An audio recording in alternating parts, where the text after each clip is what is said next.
안녕하세요. 김동섭입니다. 7월 29일 아침 시작하도록 하겠습니다. 미국 시장은 혼조세를 마감을 했는데요. 다우가 0.14% 하락했고 나스닥은 0.33% 상승해서 마감을 합니다. 어제까지 미국과 EU의 무역 협상 체결 이게 시장에 영향을 미쳤는데요. 오늘은 영향을 못 미치는 그런 흐름이고요. 지금 미국과 중국이 관세 휴전 연장에 대한 것을 계속해서 논의를 하고 있죠. 시장에서는 3개월 더 유예 가능성이 나오고 있습니다. 뭐 답이 정해진 건 아니지만 그런 상황이고요. 지금 일본과 EU가 15%의 관세를 책정이 되면서 트럼프 대통령은 전 세계 기본 관세로 15%로 맞추려는 그런 의도가 있다. 이렇게 좀 얘기를 해주고 싶습니다. 근데 시장은 관세 협약이지 관세에 의한 결과치는 아직 보지를 않고 있죠. 그래서 그 결과치가 나왔을 때 시장이 어떻게 될지 이게 상당히 중요합니다. 시장 일각에서는 관세로 인해서 경기 침체 우려가 굉장히 많죠. 연준도 그것 때문에 금리 인하를 못하고 있는 상황이죠. 오늘과 내일 밤 미국은 FOMC가 있죠. 얼마 전에 트럼프가 연준 본부까지 가서 리모델링 하는 걸 보면서 금리 인하를 압박하는 그런 흐름도 나왔었는데요.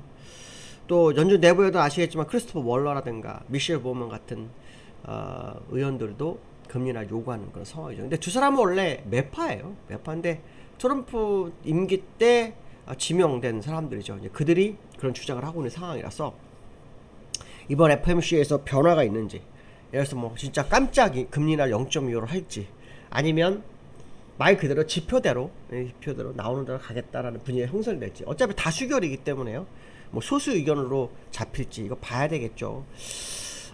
그렇지만 저는 원래 금리 인하를 해야 한다는 사람 중에 한 명이었지만 계속 말씀드린 관세 문제에 대한 결과치가 나오지 않았습니다. 실제로 관세 때문에 미국의 기업들이 재고를 6개월에서 1년 정도 쌓아놨다는 말이 있죠. 그 재고를 쌓아놓은 것 때문에 사실은 지금 지표가 어느 정도 유지가 되고 있다, 이렇게 해석도 하고 있죠. 그렇기 때문에 재고가 다 소진하고 그 이후에 몇 개월 정도의 흐름을 좀 지켜보는 게 맞죠. 그렇다면 연준 입장에서는 사실 서두를 이유가 없죠. 연준은 어차피 목적은 인플레이션을 잡는 건데 인플레이션도 소폭 올라와 있잖아요. 그러니까 그런 부분들, 인플레이션 소폭 올라온 이유가 뭐겠습니까? 그렇죠? 금리를 내려서 올라나요? 아니죠. 관세 문제가 결국 인플레이션에 적용이 되고 있는 부분이 있는 거죠. 그러니까 본격적인 관세가 이 모든 지표에 영향을 확실하게 드러나는 시점, 그때가 연준이 행할지 이게 되게 중요하죠. 연준의 과거 성향은 그런 모습이 많았죠. 그렇지만 정치적 압박에 어느 정도 영향을 받을지 이것도 상당히 좀 중요하다, 이렇게 보시면 될 것 같고요. 실적 발표가 이제 내일 모레 이렇게 있습니다. 내일은 어제 말씀드렸던 마이크로소프트 MS가 있고요. 메타 플랫폼 실적 발표가 있고요. 31일 날은 애플, 아마존이 있습니다. 그래서 실적 발표가 이 시장을 어느 정도 이끌어 가는지를 좀 봐야 되겠습니다. 대기업들은 재고가 좀 있기 때문에 적절한 실적이 나올 것으로 예상이 되고 있고요. 하지만 이제 그래도 뚜껑은 열어봐야 되죠. 빅테크주들이 시장을 이끌어가주는지를 봐야 되는데요. 나스닥이 계속 신고가를 갱신하고 있죠. S&P 500. 이게 왜 그러냐면 이게 빅테크 기업들이 포함되어 있기 때문에 나타난 현상이다, 이렇게 보시면 될 것 같습니다.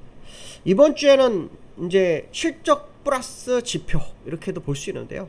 지표 발표가 있습니다. 개인 소비 지출이 31일 날 있습니다. 30일. 그 다음에 7월 고용보고서는 8월에 있는데 8월 1일 날 있습니다. 그날이 아마 제가 알기로는 그 8월 1일이 금요일인가요? 토요일인가요? 그럴 겁니다. 그래서 금요일입니다. 금요일 날 있습니다. 그래서 그 금요일의 흐름을 좀 지켜볼 필요성이 있겠다, 뭐 그런 해석을 해볼 수 있을 것 같습니다. 어쨌든 지표가 하나씩 나오면 그동안 관세로 해서 누적된 부분을 확인해 볼 필요성이 있는데, 지금 그 7월 고용보고서 같은 경우는 10만 2천 개 늘었을 것으로 예상을 하고 있더라고요.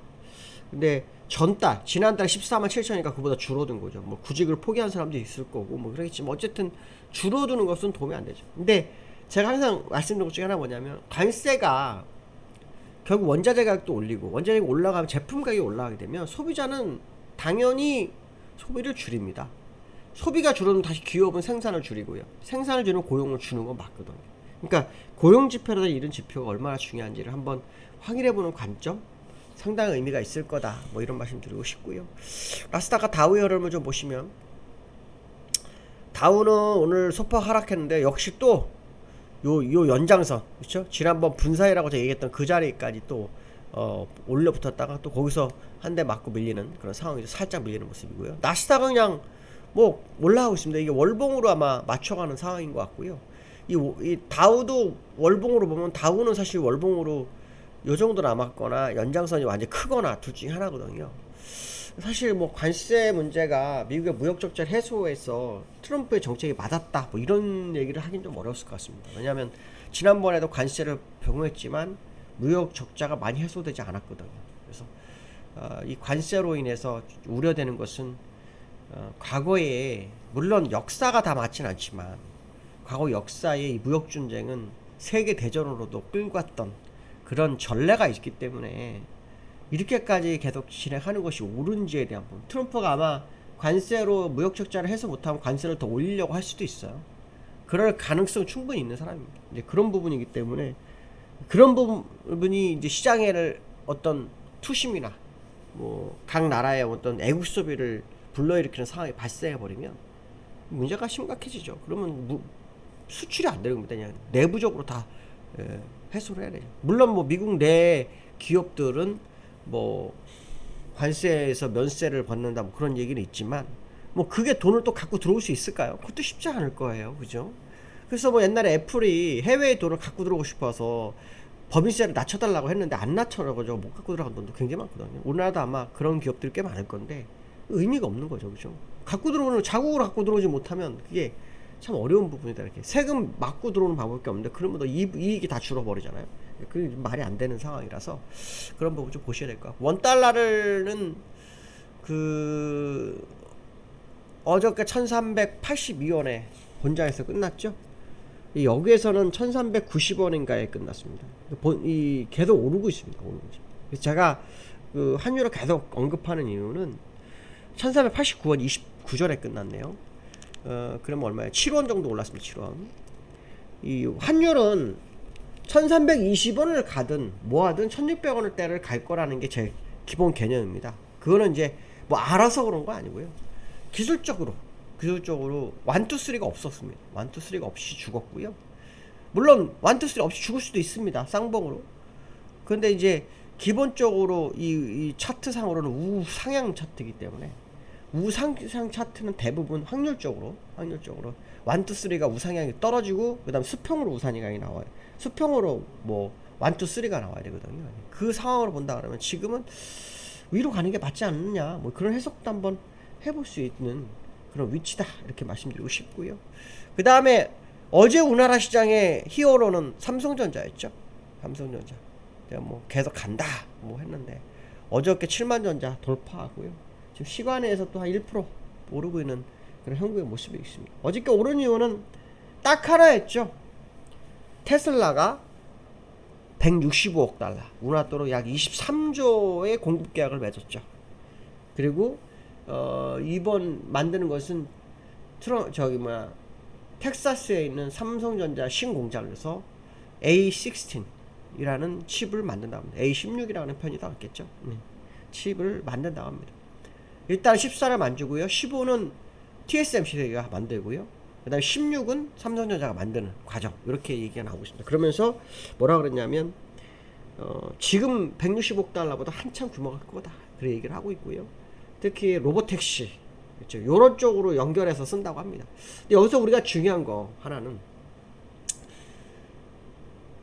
AI 칩에 들어가는 쪽에서 삼성전자를 선택해 가고 있다는 거. 하이닉스가 아니고요. 그 다음에 지난번 브로드컴에서 하이닉스 제품을 안 쓰고 삼성전자 쓴다라는 거. 그럼 도대체 엔비디아는 뭔 퀄리티 테스트, 어떤 퀄리티 테스트를 하는지 난 정말 궁금합니다. 그렇죠? 다른 기업들은 바보라서 선택을 합니까? 그렇죠? HBM 같은 경우, 브로드컴, 파운드리 점유율은 누가 큽니까? TSMC가 거의 지고 있어요. 삼성전자 근데 줬잖아요. 그럼 이건 뭡니까? 도대체 왜 퀄리티 테스트 HBM 퀄리티 테스트라든가 파운드리에 대해서 밀렸는지 솔직히 도통 이해할 수가 없습니다. 도통 이해할 수 없습니다. 이런 부분들 보면 젠슨 왕의 머릿속에 다른 생각이 있다는 생각이 자꾸 드는, 뭐 예측이니까요. 뭐 답이라고 할 수는 없어요. 근데 삼성전자가 도태되면 그쵸? 문제가 좀 되죠. 어떤 문제가 된 거예요? 삼성전자 매출에도 문제가 되지만 TSMC나 이런 기업들이 다 클 수 있잖아요.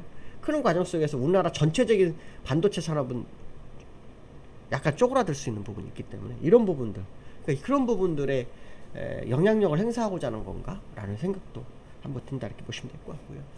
그 다음에 코스피가 계속 장중에 강세를 만들다가 무너져요.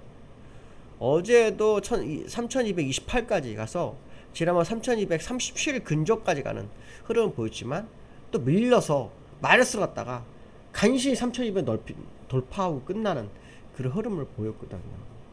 굉장히. 근데 이제 우리나라는 관세 문제, 관세백이 아직 되지 않은 부분. 관세에 대해서 일본과 미국이 5,500억 달러, 그렇죠? 투자를 받기로 하고, 이유도 대규모 투자를 하기로 한 그런 상황 속에서 우리나라가 지금 현재 협약까지 한 3일 정도가 남아있는 상태예요. 그래서 어떤 결론이 나오면 한번 지켜봐야 될 것 같지만 조금 부담스러운 부분이 있습니다. 왜냐하면 지난번에 2+2, 그죠? 2+2 협상이 있었는데 그게 깨졌단 말이죠. 그 이후에 뭐 1대1 협상도 있긴 했었지만 미국에서 특별한 언급이 없다는 겁니다. 그 부분이 조금 걱정이 되는 부분이 있죠. 그래서 이런 부분들 한번 보셔야 되고, 특히 지금 세제 개편에 대한 불확실성이 조금 나오고 있는 부분이 있어서 이것도 한번 지켜볼 필요성이 있겠다, 이런 말씀드릴 수 있을 것 같습니다. 오늘 여기까지 하겠습니다. 감사합니다.